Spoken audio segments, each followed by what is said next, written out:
नमस्कार, बहुत स्वागत है आप सभी का। मैं हूं आपके साथ मनु तेवतिया। शुरुआत कर रहे हैं खबरों की राजधानी भोपाल से। आईटी के हाथ लगी सौरभ शर्मा की डायरी में वसूली का पूरा हिसाब किताब।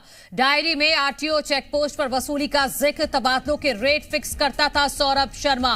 तो ये बड़ा अपडेट आपको बता रहे हैं सौरभ शर्मा केस से जुड़ा हुआ। आईटी के हाथ सौरभ शर्मा की डायरी लगी है। डायरी में वसूली का पूरा हिसाब किताब मौजूद है।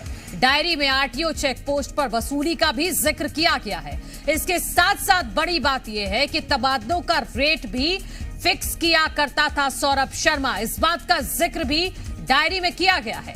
तो ये एक बहुत बड़ा खुलासा हुआ है सौरभ शर्मा केस में। जो डायरी हाथ लगी है उसके मुताबिक हिसाब किताब उसमें पूरा है कि आरटीओ से कितना पैसा वहां से वसूल करना है, चेक पोस्ट पर कितनी वसूली करनी है, पूरा कच्चा चिट्ठा इस डायरी में लिखा हुआ है। यहां तक कि सौरभ शर्मा की इस डायरी में तबादलों के रेट भी लिखे गए हैं, उनका भी जिक्र किया गया है।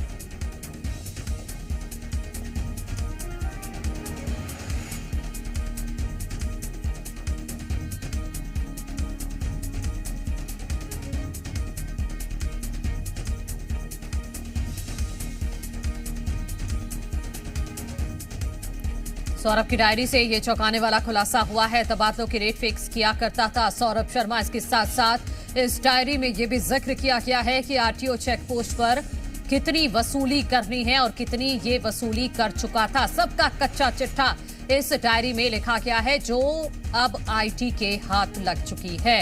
आईटी के पास वो डायरी है जिसमें सौरभ शर्मा का पूरा कच्चा चिट्ठा मौजूद है।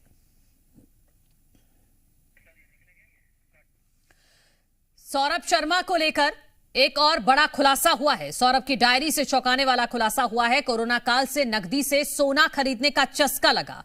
सौरभ वसूली के पैसे से सोना खरीदता था। सोना ले जाने में आसानी होती थी।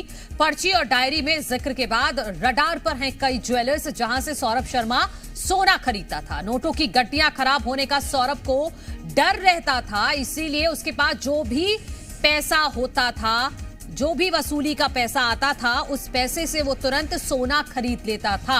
तो डायरी से ये चौंकाने वाला सच भी सामने आया है कि कोरोना काल से नकदी से सोना खरीदने का उसको चस्का लग गया था। सौरभ पैसे जो भी आते थे वसूली के जरिए, उन पैसों से वो सोना खरीदता था क्योंकि सोना ले जाने में आसानी होती थी।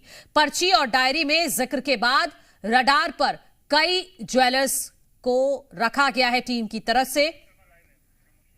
हमारे सहयोगी प्रमोद शर्मा ज्यादा जानकारी के साथ जुड़ गए हैं। प्रमोद, सौरभ शर्मा को लेकर बहुत बड़ा खुलासा। डायरी में कच्चा चिट्ठा मौजूद है सौरभ शर्मा का। हाँ, सौरभ की डायरी में बहुत सारे ऐसे नाम हैं जो इस वक्त हड़कंप में हैं, चाहे तो वो आईएएस अधिकारी हो या परिवहन विभाग के दूसरे अधिकारी या आरटीओ अधिकारी या फिर पूर्व मंत्री जो परिवहन विभाग के हैं, वो सब इस रडार में है क्योंकि डायरी में सबका हिसाब किताब है। आईटी के पास जो डायरी है सौरभ की, उसमें सबका हिसाब किताब है। सौरभ को ये सोने का जो चस्का है वो दरअसल कोरोना काल में लगा था। उस समय जब कैश बड़ी तादाद में वो यहाँ वहाँ कार में लग के नहीं ले जा पाता था, तो उस दौरान उसने सोना खरीदने का रास्ता चुना। क्योंकि कैश बड़ी तादाद में उसके पास था और कैश नहीं ले जाया जा सकता था, तो वो सोने की जो छोटी छोटी सिल्लियाँ हैं वो जेब में रख के और अपना खेल खेल रहा था। किसका? वसूली का। अब आईटी की डायरी में सबका हिसाब किताब है क्योंकि मध्य प्रदेश में अब ऐसे नाम उछल गए जिसके बाद एमपी की सियासत में हड़कंप मच गया है। कल दिग्विजय सिंह ने तो खुलेआम आरोप लगा दिया कि कमलनाथ सरकार जब बनी थी मध्य प्रदेश में तो परिवहन विभाग गोविंद सिंह को देने का प्रेशर था। अब उसके बाद एक नए आरोप लगे तो अब हड़कंप मच गया एमपी की सियासत में। और डायरी में तो वो सब नाम है। किस किस के? 23 चेक पोस्ट के, बावन आरटीओ के, कहां से कितना आता था, कहां कहां जाता था और सोना कैसे खरीदा जाता था। देखिए, वो ज्वेलर्स के नाम भी हैं जहां से सोने की सिल्लियां खरीदी गई सौरभ ने।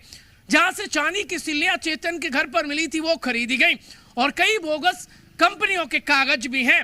अब आईटी की जैसे जैसे कार्रवाई आगे बढ़ रही है वैसे वैसे अब नेताओं के, अधिकारियों के और आईएएस और आईपीएस के दिलों की धड़कन धक धक धक कर रही है क्योंकि एमपी में एक सिपाही अरबपति हो गया। 100 करोड़ से ज्यादा की उसकी अभी तक की संपत्ति सामने आई है।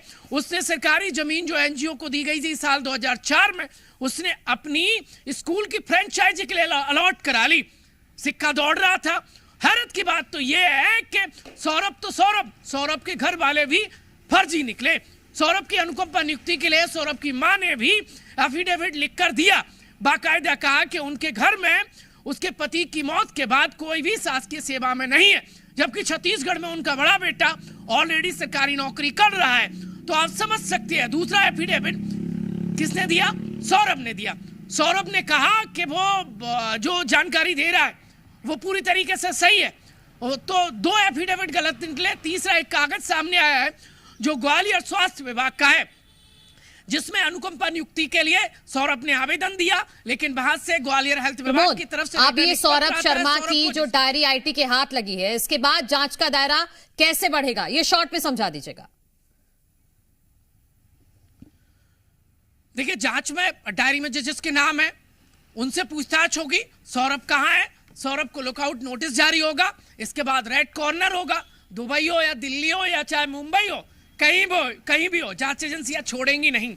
अब आईटी के बाद आईटी और लोकायुक्त से जानकारी ईडी लेगी, और ईडी पूरी जानकारी लेकर ये जो परिवहन विभाग में वसूली का खेल खेलने वाले हैं उनमें से किसी को बख्शेंगे नहीं। और साथ ही साथ जो आरोप लगाया जा रहा है उनको भी नोट करके जांच एजेंसियां पूछताछ करेंगी। क्योंकि बिल्कुल, अब सख्ताई से पूछताछ की जाएगी और उसके बाद सौरभ शर्मा तक ये जांच एजेंसियां पहुंच कर रहेंगी। बहुत शुक्रिया प्रमोद आपका तमाम जानकारी के लिए।